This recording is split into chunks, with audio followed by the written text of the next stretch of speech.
केंद्र सरकार की ओर से देश के किसानों के हित में एक बड़ा फैसला लिया गया है। इस फैसले के बाद अब किसान अपने अनाज के भंडारण पर भी लोन ले सकते हैं। इसके जरिए किसानों को बिना किसी गारंटी के 7% ब्याज पर लोन दिया जाएगा। ये सब कैसे होगा और इसके लिए किसानों को क्या करना होगा, इस वीडियो में जानिए ये पूरी बात। मुझे आप सबको सूचित करते हुए बड़ा आनंद आ रहा है कि WDRA ने सभी सलाह मशूरा कर लिया है और आज मेरे पास फाइल भेजने वाले हैं, जिससे आगे जो सिक्योरिटी डिपॉजिट जो भी व्यक्ति WDRA रजिस्टर्ड गोडाउन में अपना सामान रखता है, वो सिक्योरिटी डिपॉजिट को 3% से घटाकर अब 1% कर दिया गया। तो मात्र 1% सिक्योरिटी डिपॉजिट देके जो भी बैंक या नाबार्ड लेंडिंग करता है, इस व्यवस्था के कारण के जो भी व्यक्ति WDRA वेयरहाउस में सामान रखे, अपनी उपज को रखे और वो जब लोन लेता है नाबार्ड से या बैंक से, तो आपको भी सुरक्षा होगी कि आपका पैसा खराब नहीं होगा, आपका NPA नहीं होगा। WDRA नियंत्रण रखता है सभी वेयरहाउसेस के ऊपर। They monitor the working of the warehouses.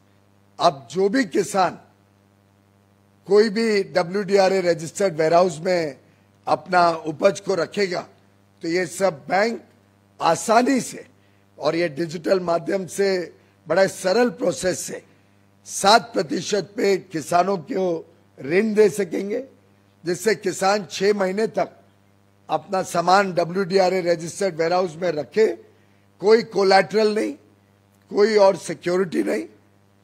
ये जब सही समय आएगा तो किसान अपने उपज को बेच सकते हैं, जिससे डिस्ट्रेस सेल कि भाई आज की आज कटाई की फसल को निकाला और तुरंत बेचना पड़े क्योंकि पैसे की आवश्यकता है, उससे हमारे किसान भाई बहन मुक्त होंगे। अपनी उपज को WDRA रजिस्टर्ड वेयरहाउस में रख के सालाना 7%, तो समझो 3 महीने रखा तो 3 महीने का तो सिर्फ 0.25% आपको ब्याज लगेगा। किसानों को रजिस्टर्ड गोदामों में रखी अपनी उपज के बदले लोन हासिल करने की सुविधा देने के लिए एक डिजिटल प्लेटफॉर्म लॉन्च किया गया है। इस प्लेटफॉर्म का नाम है ई-किसान उपज निधि। इस डिजिटल गेटवे का मकसद किसानों को WDRA रजिस्टर्ड गोदामों में रखे भंडार पर बैंकों से लोन लेने की सुविधा देना है। अब हम आपको बताते हैं कि कैसे आप खुद को इस ई-किसान उपज निधि नामक डिजिटल गेटवे पर रजिस्टर करा सकते हैं। आइए जानते हैं। इसके लिए सबसे पहले आपको testwra.gov.in की वेबसाइट पे जाना होगा, जो कि भारत सरकार खाद्य और सार्वजनिक वितरण विभाग, उपभोक्ता मामले, खाद्य और सार्वजनिक वितरण मंत्रालय की वेबसाइट है।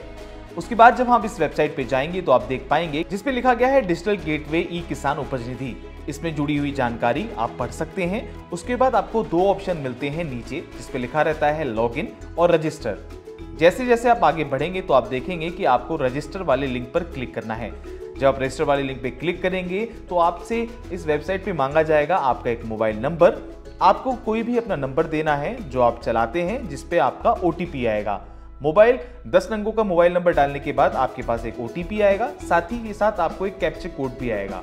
उस कैप्चा कोड को डालने के बाद आप नीचे दिए गए मैंने पढ़ा लिखा और पूरी तरह से समझ लिया गोपनीय नीति नियम और शर्तों तथा सिक्योरिटी पर क्लिक कर सकते हैं और OTP प्राप्त कर सकते हैं। OTP प्राप्त करने के बाद आपके पास कुछ टर्म्स एंड कंडीशन आएंगी, यानी कि आपकी गोपनीयता नीति, नियम, शर्तें, अस्वीकरण। उसके बाद सब चीजें पढ़ने के बाद आप इसको एक्सेप्ट कर सकते हैं और नेक्स्ट पर क्लिक करके आप आगे बढ़ सकते हैं। उसके बाद आगे एक ऑप्शन आएगा आपकी ईमेल आईडी पर वेरिफिकेशन का। उसमें आप कोई भी अपनी पर्सनल ईमेल आईडी डाल सकते हैं। उसके बाद उस पर भी एक OTP आएगा वेरिफिकेशन के लिए। ईमेल आईडी पर वेरिफिकेशन प्राप्त करने के बाद आपके पास पासवर्ड सेट करे का ऑप्शन आएगा। यहाँ पर आप अपना पासवर्ड बना सकते हैं और उस पासवर्ड को दोबारा पुष्टि कर सकते हैं, यानी कि वेरीफाई कर सकते हैं। कुछ बातों का आपको ध्यान रखना है जब आप पासवर्ड सेट करते हैं, जो कि नीचे आपको दी गई हैं।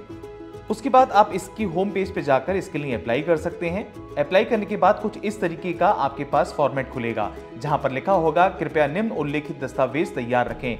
यानी कि कुछ दस्तावेज ऐसे हैं जो आपको तैयार रखने पड़ेंगे, जैसे आपका आधार कार्ड, पैन कार्ड और आपके बैंक खाते का विवरण। कुल 14 स्टेप ऐसे हैं जिनको आप फॉलो करेंगे और आगे बढ़ते जाएंगे जैसे भी जो भी आपकी पर्सनल जानकारी है, आपके खाद्यान्न से जुड़ी, आपके लोकल रेजिडेंस से जुड़ी, वो आप इसके अंदर जानकारी डालेंगे और आगे बढ़ते जाएंगे। उदाहरण के तौर पर हम आगे बढ़े तो हमने देखा कि यहाँ पर आपका आधार कार्ड, ब्यूरो चेक और आयकर, अन्य सहमति मांगी गई। आप अपने अनुसार इसको पढ़ने के अनुसार, अपनी सुविधा के अनुसार इसको आसानी से पढ़ सकते हैं। अगर आप चाहते हैं कि पॉइंट टू पॉइंट आप चीज़ें पढ़ें और आपको हर चीज़ का ज्ञान हो, तो आप इसको धीरे धीरे करके स्क्रॉल कर सकते हैं और इसको सहमति के बाद आगे बढ़ा सकते हैं। उसके बाद रिपॉजिटरी का चयन कर सकते हैं, जमा खाता संख्या डाल सकते हैं, जमाकर्ता का नाम, मोबाइल नंबर आदि। स्टेप वेरिफिकेशन के बाद आप इसमें आगे बढ़ेंगे और कुल 14 जो इसके अंदर स्टेप हैं वो आपको पूरी करने होंगे।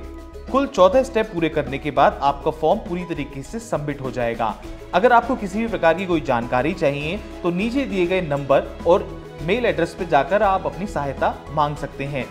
मेल आईडी क्या है हम आपको बता देते हैं, customer.support@jansamarth.in। फोन नंबर है 7969076111। हम रिपीट कर देते हैं, किसी भी स्तर पर सहायता के लिए कृपया नीचे दिए गए ईमेल या मोबाइल नंबर पर आप संपर्क भी कर सकते हैं। मेल आईडी है customer.support@jansamarth.in। फोन नंबर है 7969076111। धन्यवाद। अगर ये वीडियो आपको पसंद आया है तो इसे लाइक ज़रूर करें। अगर चैनल अभी तक सब्सक्राइब नहीं किया है तो कर लें और नोटिफिकेशन पाने के लिए बेल आइकन भी दबा दें।